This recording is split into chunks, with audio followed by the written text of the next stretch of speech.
Okay, so first of all, we need to understand कि sentence कैसे बनता है, सेंटेंस का बेसिक स्ट्रक्चर इंग्लिश में कैसे होता है। सेंटेंस इंग्लिश में basic structure subject plus verb plus object plus complement के रूप में होता है, जिसमें कि लगभग सारे सेंटेंस कवर होते हैं। सब नहीं, लेकिन मोस्टली कवर हो जाते हैं इसमें। लेकिन है ये छोटा सा, लेकिन इसका कवरेज और इसका जो इम्पोर्टेंस है बहुत ही ज़्यादा है, क्योंकि सारे सेंटेंसेस इसी के ऊपर बेस्ड होते हैं। तो जैसे एक छोटा सा एग्जांपल लीजिए कि he is telling me a story based on true incident. He यानी सब्जेक्ट, इज टेलिंग, ये जो पूरा का पूरा पार्ट है वो क्या है, वर्ब का पार्ट है, जिसमें कि ये ऑक्सिलरी वर्ब है और ये मेन वर्ब है। और ये मी अ स्टोरी ऑब्जेक्ट है और based on true incident complement है। Based on a true incident complement इसलिए है क्योंकि ये सेंटेंस मी अ स्टोरी तक कंप्लीट होता है, लेकिन एडिशनल इंफॉर्मेशन देने से सेंटेंस का मतलब और भी बेहतर निकलता है और सेंटेंस और ज्यादा परिपूर्ण हो जाता है, इसलिए इसको कॉम्प्लीमेंट कहते हैं। जैसे बेस्ड ऑन ट्रू इंसिडेंट, यानी वह कह रहा है मुझे एक स्टोरी एक ट्रू इंसिडेंट पे। वह कह रहा है मुझे एक स्टोरी, ये भी कंप्लीट सेंटेंस है, लेकिन इसमें अगर हम एक्स्ट्रा इन्फॉर्मेशन जोड़ रहे हैं जैसे बेस्ड ऑन ट्रू इंसिडेंट, तो सेंटेंस थोड़ा ज्यादा बेहतर बन जा रहा है और कंप्लीट इन्फॉर्मेशन दे रहा है। ओके, तो subject plus verb plus object plus complement. तो सबसे पहले आइए देखिए, सब्जेक्ट पहले हम लोग जान चुके हैं, आपको बता चुके हैं कि सब्जेक्ट क्या है, और ये भी बता चुके हैं कि हेल्पिंग वर्ब क्या है, ऑक्सिलरी वर्ब क्या है और मेन वर्ब क्या है। इसके बारे में चर्चा कर चुके हैं। अगर आपका अगर मिस भी हो गया है, छूट भी गया है, तो कोई दिक्कत नहीं, यहाँ से सारे बात क्लियर हो जाएगा। अब सब्जेक्ट, सब्जेक्ट में I, we, you, he, she, it, name and they, ये क्या है, सब्जेक्ट है। अब सब्जेक्ट सिर्फ नाउन और प्रोनाउन नहीं है, सिर्फ नाउन और प्रोनाउन के रूप में नहीं है, बल्कि वो वर्ब के भी एक फॉर्म, कुछ फॉर्म्स है जिसमें हम सब्जेक्ट के रूप में यूज करते हैं। जैसे स्विमिंग, स्विमिंग, स्विम क्या है, वर्ड है, वर्ब है, और इसमें आईएनजी लगा हुआ है। तो स्विम में आईएनजी लगने से ये जेरेंड हो गया। अब यहाँ पे जो वर्ब स्विम था, now working as a noun. इसी तरह से इन्फिनिटिव, इन्फिनिटिव में स्विम क्या है, ये भी वर्ब है, लेकिन इसके आगे टू लगाने से क्या हो गया, इन्फिनिटिव हो गया। और here in subject it can work as a noun, तो उसको भी हम सब्जेक्ट के रूप में यूज करते हैं।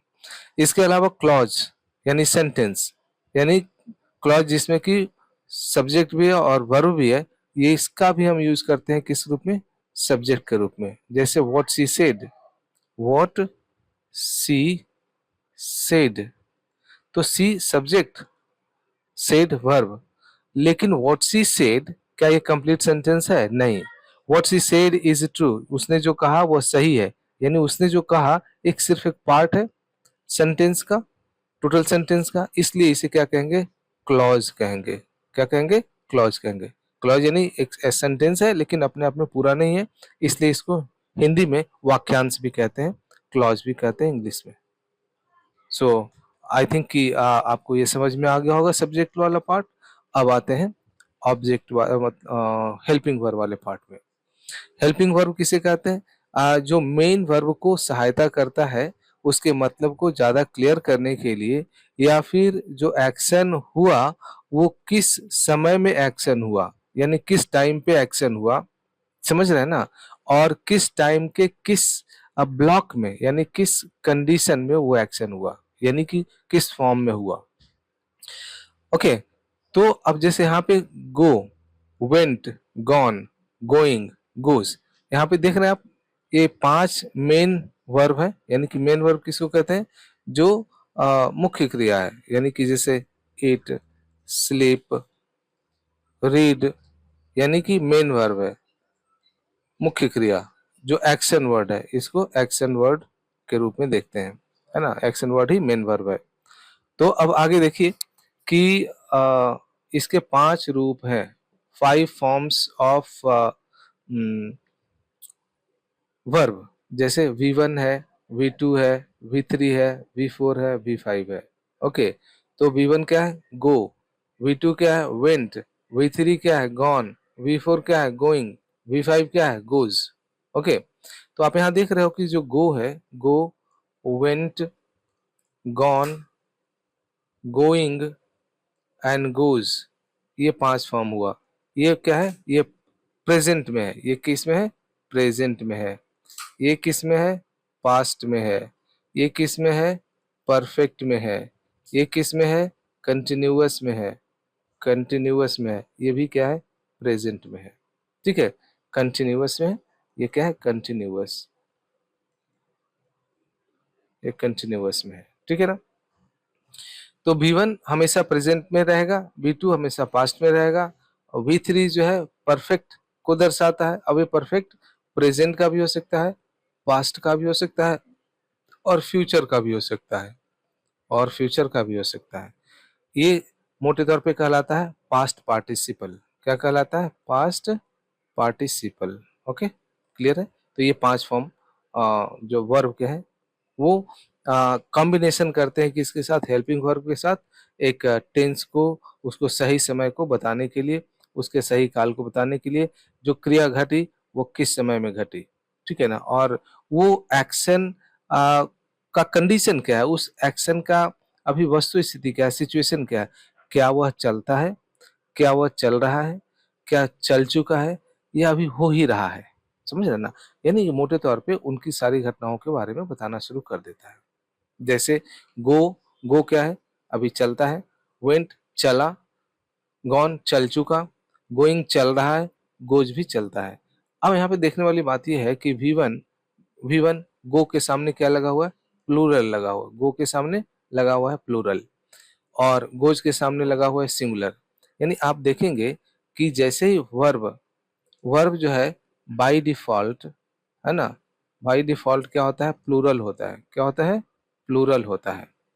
जैसे गो, गो क्या है? प्लूरल है। जब इसमें एस या एस लगाते हैं तो क्या हो जाता है? सिंगुलर, तभी होता है सिंगुलर। लेकिन नाउन के केस में क्या है? नाउन के केस में क्या है कि नाउन अगर कोई है, जैसे बॉय, है ना, तो बॉय क्या है? सिंगुलर है। बॉयज हो गया क्या? प्लूरल हो गया। बॉयज क्या हो गया? प्लूरल हो गया। यानी कि जो नाउन है बाय डिफॉल्ट सिंगुलर रहता है, और वर्ब बाय डिफॉल्ट क्या रहता है? प्लूरल रहता है।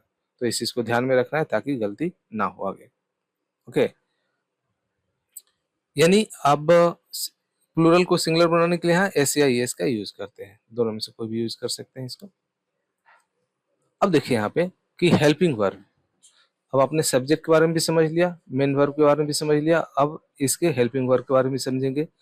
अब हेल्पिंग वर्ब क्यों कहते हैं इसको? क्योंकि यह मेन वर्ब के को सहायता करता है समय को बताने के लिए कि किस समय में वो घटना घट रही है, या साथ में वह ये दिखाने की कोशिश करता है कि जो घटना घटी है उसकी पॉसिबिलिटी है, परमिशन है, ऑब्लिगेशन है, एबिलिटी है, उन सारी चीज़ों को भी दिखाने का काम करता है। ठीक है, तो मोटे तौर पे जो हेल्पिंग वर्ब है, helping verb helps the main verb to clarify its time, its clarify its possibility, permission, obligation, and how it can be used in question, और how it can be used in negative। यानी कि helping verb की सहायता से question भी बनाते हैं, है ना, क्वेश्चन भी बनाते हैं, और निगेटिव भी बनाते हैं। यानी कि निगेटिव और क्वेश्चन बनाने में भी हेल्पिंग वर्ब को सहायता मिलता है। यानी कि मेन वर्ब को अगर हम निगेटिव में दिखा सकते हैं, या फिर क्वेश्चन के रूप में दिखा सकते हैं, या कब दिखा सकते हैं? जब आप हेल्पिंग वर्ब का यूज करेंगे तभी दिखा सकते हैं, अदरवाइज दिखाना बड़ा मुश्किल है। जैसे कहें जैसे आपने कहा कि जाओ, जाओ सिंपल वर्ड हुआ। अब क्यों जाओ? तो अब वहां पे क्या है? क्यों जाओ में आपको हेल्पिंग वर्ब का यूज लेना पड़ेगा, जैसे डू, डज, डिड का, है ना। क्या वह जा रहा है? Is he going, is he going. अगर गोइंग सिर्फ कहता है तो क्या वह क्वेश्चन बन पाएगा? नहीं बन पाएगा। अब यहाँ पे हेल्पिंग वर्ब की पोजिशनिंग भी बड़ा इंपॉर्टेंट है कि सब्जेक्ट के पहले आ रहा है या सब्जेक्ट के बाद आ रहा है। अगर सब्जेक्ट के पहले आ रहा है तो क्वेश्चन हो जाएगा, और अगर सब्जेक्ट के बाद आ रहा है और मेन वर्ब के पहले आ रहा है तो वो हो जाएगा एक जनरल वर्ड्स, मतलब स्टेटमेंट होगा सिर्फ। जैसे he is going, he is going, वह जा रहा है। तो यहाँ पे यहाँ देख रहे हो, वह जा रहा है, वह जा रहा है मतलब गो क्रिया है, आईएनजी लगा मतलब क्या है? कंटिन्यू है। इज है, इसका मतलब प्रेजेंट है, ये प्रेजेंट है। यानी कि प्रेजेंट में गो की क्रिया चल रही है। तो ये पता चल रहा है ना आपको। अब इसी ऑक्सिलरी वर्ब को अगर हम हटा दें तो क्या आपको इस एक्शन का न तो समय पता चल पाएगा, न तो समय की अवस्था पता चल पाएगी। समझ गया ना? समय की अवस्था यानी कि चल रहा है या चलता है या चल चुका है, वो हुई इसकी अवस्था। ओके, अब यहाँ देखिए, इसको हेल्पिंग वर्ब की सहायता से ही हम इसको क्वेश्चन भी बनाए। Is he going, is he going, is he going. तो अब देख रहे हैं ना कि हेल्पिंग वर्ब किस रूप में काम कर रहा है, इसको क्वेश्चन पूछने के लिए, क्वेश्चन बनाने के लिए। He is not going, he is not going.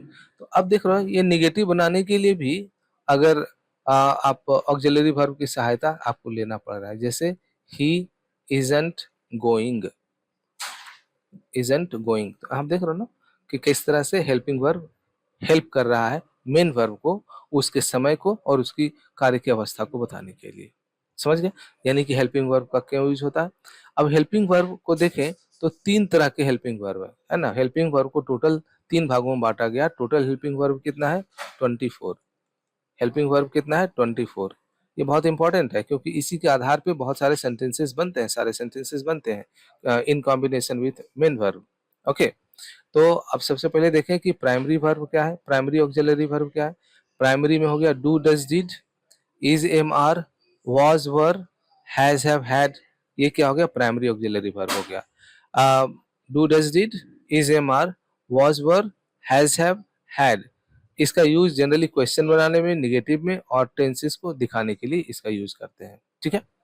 अब दूसरा जो है, क्या सिर्फ समय से काम चल जाता है? समय को, समय की अवस्था को व्यक्त करने से आपका सारा सेंटेंस बन जाएगा? नहीं बनेगा।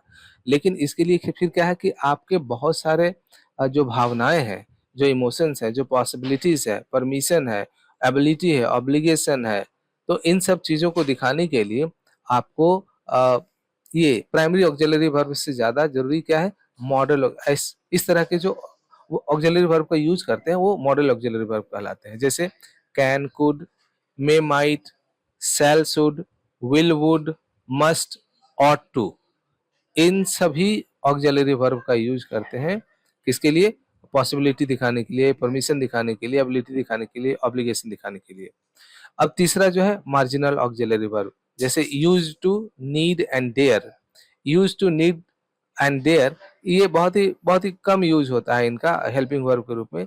इनका बहुत बार यूज होता है मेन वर्ब के रूप में भी यूज होता है। मेन वर्ब के रूप में भी ये use to, need and dare का यूज किया जाता है मेन वर्ब के रूप में। तो ये इसकी जो प्रकृति है, इसका जो नेचर है वो क्या है? ऑक्सिलरी वर्ब जो है वो क्या है? दो तरह से ये ऑक्सिलरी वर्ब के रूप में भी काम कर रहा है और ये मेन वर्ब के रूप में भी काम कर रहा है। ठीक है। तो अब आप देखो कि इनका जो कॉम्बिनेशन है वो सारे सेंटेंस को बनाने में सहायक है। जैसे आप देखो, इन्हीं तीन के कॉम्बिनेशन से आप हजारों सेंटेंस बनाना सीख जाओगे और हजारों सेंटेंस बना सकते हो। राइट। तो अब जैसे देखो, एक एग्जांपल लेते हैं। जैसे आई, मैं जाता हूँ। आई गो, आई गो। मैं जा रहा हूँ। I am going, I am going, I am going, I go. देख रहे हैं ना? यानी कि सब्जेक्ट और वर्ब के कॉम्बिनेशन से ही सेंटेंस है। यानी कि आपको क्या आना चाहिए कि कौन से सब्जेक्ट के साथ कौन सा ऑक्सिलरी वर्ब का कॉम्बिनेशन सही है। अब जैसे मान लिया कि इज, एम, आर है। क्या है? इज, एम, आर है। इज, एम, आर है। तो आई के साथ इज, एम, आर में क्या लगेगा? इज लगेगा, एम लगेगा, आर लगेगा। तो जाहिर सी बात है कि इसमें एम लगेगा। अगर इज लगाते हैं तो गलत हो जाएगा। इसलिए हमें ये कॉम्बिनेशन जानना जरूरी है कि आई के साथ अगर इज, एम, आर के साथ में कौन चूज करना है तो एम का यूज होगा। इसी तरह से अगर यू है तो यू के साथ क्या यूज होगा? आर का यूज होगा। ही, सी, इट, नेम है तो इसके साथ क्या यूज होगा? इज का यूज होगा। यू के साथ क्या यूज? यानी कहने का मतलब ये हुआ कि किस सब्जेक्ट के साथ ऑक्सिलरी वर्ब का क्या कॉम्बिनेशन है। और अगर आप ये सीख गए कि किस सब्जेक्ट के साथ कौन से ऑक्सिलरी वर्ब का कॉम्बिनेशन है, तो आपका ये गलती होना लगभग असंभव हो जाएगा कि आप गलत सेंटेंस बनाए। यानी कि आपसे जो मिस्टेक होता है कि आई के साथ सेल लगेगा या विल लगेगा, आई के साथ हैज लगेगा या हैव लगेगा। तो इन सब जो सब्जेक्ट और ऑक्सिलरी वर्ब के बीच में जो कॉम्बिनेशंस है, इन सारे कॉम्बिनेशंस में बहुत सारे मिस्टेक्स होते हैं बहुत सारे लोगों से। तो इनके कॉम्बिनेशन को जानने के बाद आपसे गलतियां लगभग नहीं के बराबर होंगी। तो अब इसके बाद समझेंगे कि सब्जेक्ट और ऑक्सिलरी वर्ब का क्या कॉम्बिनेशन है। आइए देखते हैं।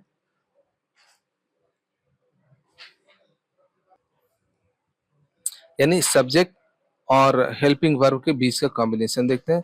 सब्जेक्ट और हेल्पिंग वर्ब के कॉम्बिनेशन को देखते हैं। ठीक है, जैसे सब्जेक्ट प्लस वर्ब है ना, प्लस ऑब्जेक्ट प्लस कॉम्प्लीमेंट, तो वर्ब में क्या हुआ, ऑक्सिलरी वर्ब, और उसके बाद क्या हुआ, मेन वर्ब। तो सब्जेक्ट और ऑक्सिलरी वर्ब के कॉम्बिनेशन को देखते हैं। ठीक है, इसके बाद फिर देखेंगे सब्जेक्ट और यानी कि ऑक्सिलरी वर्ब और मेन वर्ब के कॉम्बिनेशन को, दो चीज देखेंगे। Sometimes subject plus main verb के भी कॉम्बिनेशन को देखेंगे। ठीक है, राइट। तो इसको भी देखें। देखिए, अब थोड़ा सा एक बार ये समझ लेना है कि ये नंबर एंड पर्सन, ये क्या है, नंबर, और ये है पर्सन। इसके कॉम्बिनेशन को भी समझना जरूरी। नंबर मतलब संख्या, सिंगुलर और प्लूरल। नंबर मतलब संख्या, सिंगुलर मतलब एक, प्लूरल मतलब एक से अधिक, एक से अधिक, मोर देन वन। ओके, अब दूसरा जो है पर्सन समझते हैं। पर्सन का मतलब क्या होगा, पर्सन मतलब व्यक्ति, first person, second person and third person, ये तीन तरह के सब्जेक्ट हो सकते हैं। फर्स्ट पर्सन मतलब बोलने वाला, क्या हो गया, बोलने वाला, है ना, जिससे बोला जाता हो, जिससे बोला जाता हो, बोलता है ना, जिसके बारे में बोला जाए, जिसके बारे में बोला जाए, बोला जाता है या बोला जाए, यानी कि फर्स्ट पर्सन। जैसे मान ले कि I am talking to you about Meera, I am talking to you about Meera, यानी कि मैं बोलने वाला हूं, तो मैं क्या हो गया, first person. Talking to you, किससे बात किया जा रहा है, मैं किससे बात कर रहा हूँ, यू से, तो ये क्या हो गया, सेकंड पर्सन हो गया। मैं आपसे किसके बारे में बात कर रहा हूँ, मीरा के बारे में बात कर रहा हूँ, तो ये क्या हो गया, थर्ड पर्सन, थर्ड पर्सन। तो आप समझ गए कि फर्स्ट पर्सन, सेकंड पर्सन और थर्ड पर्सन क्या है, और इसका सिंगुलर और प्लूरल क्या है। तो आप मोटे तौर पे देखेंगे कि यहाँ पे देखें कि जो सब्जेक्ट है वो सिंगुलर में भी रह सकता है, प्लूरल में भी रह सकता है। सब्जेक्ट क्या रह सकता है, सिंगुलर में भी और प्लूरल में भी रह सकता है। ठीक है ना, तो जैसे आई, आई का प्लूरल क्या होगा, वी। यू का प्लूरल क्या होगा, you. He she it name, he she it name का प्लूरल, प्लूरल क्या होगा, ही सी इट नेम का प्लूरल होगा दे, दे। अगर यहाँ बॉय है तो बॉय का प्लूरल क्या होगा, बॉयज होगा। ठीक है, अब यहाँ देखते हैं कि जो आई है, आई में आई क्या है, सब्जेक्ट है, वी क्या है, सब्जेक्ट है। तो आई के साथ क्या लगेगा, इज, एम, आर में क्या लगेगा, एम लगेगा। तो आप जो पीला वाला यहाँ देख रहे हो ना, येलो, एलोसेटेड सेल, यानी कि यह दिखा रहा है कि ये सब्जेक्ट जो है इन सब्जेक्ट के साथ सिर्फ यही ऑक्सिलरी वर्ब का यूज होगा। अगर इसके अलावा और भी दूसरा कोई ऑक्सिलरी वर्ब का यूज करते हैं तो वो गलत हो जाएगा। इस चीज का ध्यान रखना है हमेशा। ओके, तो जैसे आई के साथ इज, एम, आर में क्या लगेगा, एम लगेगा। वॉज वर्ब में क्या लगेगा, वॉज लगेगा। डू, डज, डिड में क्या लगेगा, डू लगेगा, डिड लगेगा। डिड पास्ट में है तो सबके साथ लगता है ना। तो आई, डू, डज में आई के साथ डज लगेगा। Has, have, had, has, have में क्या लगेगा, आई के साथ हैव लगेगा। हैड सब में आता है। आई के साथ विल लगेगा, सेल लगेगा। आई के साथ जनरली ग्रामेटिकली सेल लगता है, लेकिन आज के समय में क्या है, विल का भी यूज करते हैं, और जनरली इसको वाइडली यूज करते हैं। लगभग कंडीशन ऐसा हो गया कि सेल का उपयोग लगभग धीरे धीरे कम होता चला जा रहा है। लेकिन सेल का उपयोग हम वहां करते हैं खास करके जब कोई लीगल डॉक्यूमेंट बना रहे हो, या फिर कोई ऑफिशियल ऑर्डर पास कर रहे हो जिसमें कि सेल का यूज किया जाता है। ओके, इसी तरह से अब देखें कि जो वी है, इसी तरह से जैसे वी है तो वी के साथ क्या आर लगेगा, वी के साथ क्या लगेगा वर लगेगा, वी के साथ क्या यूज होगा डू का यूज होगा, वी के साथ क्या यूज होगा हैज हैव हैड में हैव का यूज होगा, वी के साथ शैल का यूज होगा। इसी तरह से यू के साथ इज एम आर में आर का यूज होगा, यू के साथ वर का यूज होगा, यू के साथ डू का यूज होगा, यू के साथ हैव का यूज होगा, हैड का यूज होगा, हैज का यूज। अगर यू के साथ अगर हैज लगाते हैं तो गलत हो जाएगा। यू के साथ विल का यूज होगा, शैल का यूज करेंगे गलत हो जाएगा। इसी तरह से यू, अब यहाँ पे ही सी इट नेम, अब ही सी इट नेम में क्या है इज एम आर में क्या यूज होगा इज का यूज होगा, एम आर गलत हो जाएगा। इसी तरह से वाज वर में क्या यूज होगा वाज का यूज होगा, ये गलत हो जाएगा। डू डज डिड में डज का यूज होगा, हैज हैव हैड में हैव का यूज हैज का यूज होगा और हैड का यूज होगा। विल में क्या होगा विल का यूज होगा, ही से he will, he has, he was, he is. जैसे दे के साथ they are, they were, they do, they did, they have, they had, they will. अब यहाँ देखो ऑल मॉडल देख रहा हो, इन सभी में ऑल मॉडल देख रहा हो, यानी कि जो मॉडल ऑक्सिलरी वर्ब है वो सभी में यूज होता है, वो सभी में मॉडल ऑक्सिलरी वर्ब का यूज करते हैं, चाहे वो कोई भी हो। जैसे कैन, कुड, मे, माइट, देख रहे हो ना। तो इन सभी में जो सब्जेक्ट है इन सभी के साथ यूज होता है इन सब सारे मॉडल वर्ब। ओके,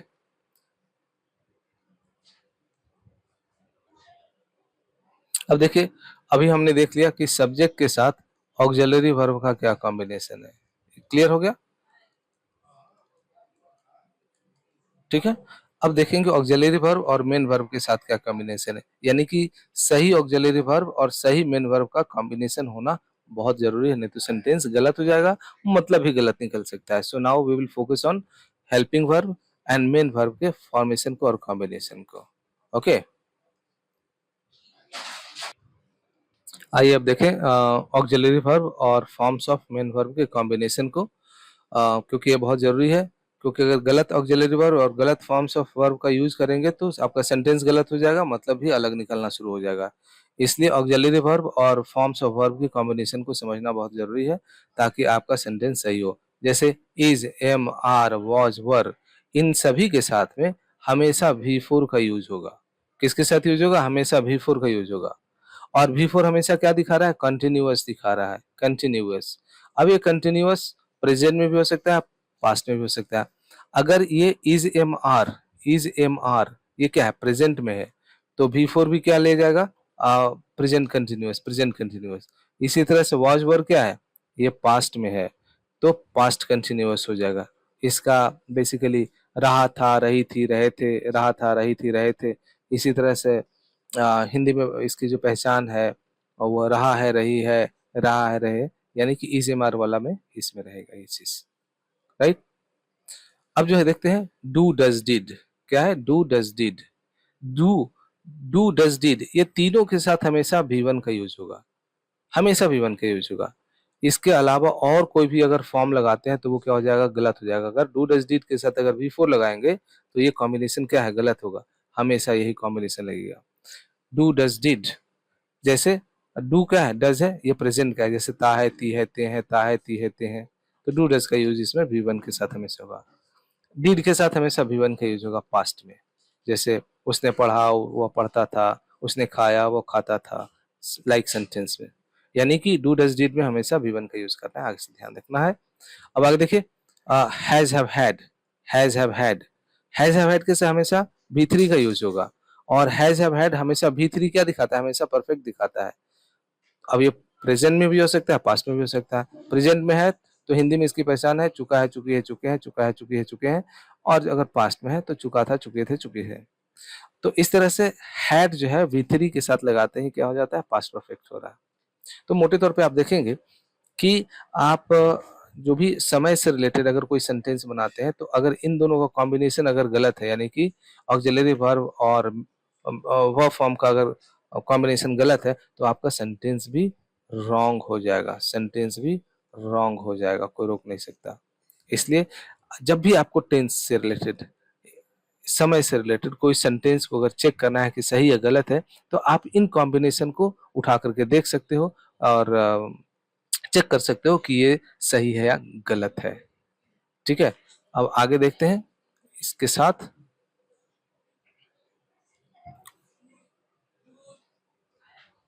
अब आगे है शैल will. Shell will, shell will के साथ हमेशा V1 का यूज होगा। शैल विल हमेशा फ्यूचर को दिखाता है, इंडेफिनिट को। गागेगी, गागेगी। Shall be, will be, shall be, will be, जहां भी शैल बी और विल बी है वहां पे V4 का यूज होगा। शैल बी, विल बी के साथ V4 का यूज होगा और ये फ्यूचर कंटिन्यूअस को दिखाएगा। जैसे ता रहूंगा, ते रहेंगे, ते रहेंगे, ती रहेगी, वो पढ़ती रहेगी, वो मैं खाता रहूंगा, वो पीता रहेगा, जैसे सेंटेंसेस में जनरली इसका यूज करते हैं। Will have and shall have. Will have यानी कि जहां भी हैज देखो समझो कि V3 की यूज है, यानी कि यहाँ पे विल है और है, शैल हैव है, तो विल शैल क्या दिखा रहा है, फ्यूचर दिखा रहा है। हैव क्या दिखा रहा है, परफेक्ट दिखा रहा है, यानी कि फ्यूचर परफेक्ट हुआ ये। और इसमें हमेशा V3 का यूज करते हैं, यानी कि will have V3, shall have V3। और इसका हिंदी में कैसे समझेंगे कि ये समझेंगे कि चुकूंगा, चुकेगा, चुकीगी, चुकेंगे, एक्सेट्रा, यानी कि वह पढ़ चुका है, वह पढ़ चुकेगा, यानी कि पास्ट फ्यूचर परफेक्ट हो गया। इसी तरह से लास्ट में क्या है, इन सब चीजों को देख ले। Has been, have been, had been, will have been and shall have been. जहां भी बिन देखिए, जहां भी बिन लगा हुआ है वो समझिए कि V4 कॉम्बिनेशन है, यानी जो वर्ब फॉर्म इसमें लगेगा वो सिर्फ और सिर्फ V4 लगेगा। और जहां भी V4 है वो समझिए कंटिन्यूअस है ना। और बीन का मतलब क्या है कि पहले से कोई घटना स्टार्ट थी और वो घटना अभी भी चालू है। अगर हैज हैव के साथ है तो प्रेजेंट के साथ, हैड के साथ है तो पास्ट परफेक्ट के साथ, कंटिन्यूअस के साथ, और will have, shall have been है तो फ्यूचर परफेक्ट कंटिन्यूअस के साथ। यानी इन सभी के साथ हमेशा V4 का यूज होगा। अब जरा सा देख लीजिए इसका जो कॉम्बिनेशन है, यानी कि have been, has been, have been V4, ता रहा हूं, ते रहे हैं, ती रही है, वो पढ़ती रही है, वो पढ़ती रही है। हैव बीन, पढ़ता रहा है, पढ़ती रही है। हैड बीन, पास्ट परफेक्ट, पढ़ता रहा था, खाता रहा था। विल हैव बीन, पढ़ता हुआ रहेगा, पढ़ती हुई रहेगी, वो खाती हुई रहेगी। तो ये इसका कॉम्बिनेशन है। तो हमेशा ध्यान देने वाली बात यह है कि आपको ऑक्सिलरी वर्ब और वर्ब फॉर्म के कॉम्बिनेशन को हमेशा ध्यान में रखना होगा। अगर आप इन तीन चीजों का, सब्जेक्ट के साथ ऑक्सिलरी वर्ब का कॉम्बिनेशन अच्छे से आता है और साथ में ऑक्सिलरी वर्ब का मेन वर्ब के साथ कॉम्बिनेशन अच्छे से आता है, तो आपका जो सेंटेंस है लगभग नहीं गलत होगा, गलत होने का संभावना नहीं है। बाकी है कि आप कितना प्रैक्टिस करते हैं और किस तरह से उसका यूज करते हैं अपने बोलने और लिखने में, तो वो तो प्रैक्टिस का चीज है। तो एक एक करके इस पे हजारों सेंटेंस का हम प्रैक्टिस करेंगे ताकि आप उसको वेल वर्स हो जाए और ये आपके थिंकिंग में इनग्रेन हो जाए। यानी कि आपको ट्रांसलेशन बनाने की जरूरत नहीं है, बल्कि उसके कंसेप्ट को समझते हुए दिमाग में इंग्लिश में ही सेंटेंस फॉर्म होना शुरू हो जाएगा। So it was all about the combination of subject plus auxiliary verb and auxiliary verb plus main verb combination, which is very necessary and crucial for sentence making. If you are mastering it, you will not have any kind of problem in making the sentences. So that's it. Thank you for watching and listening.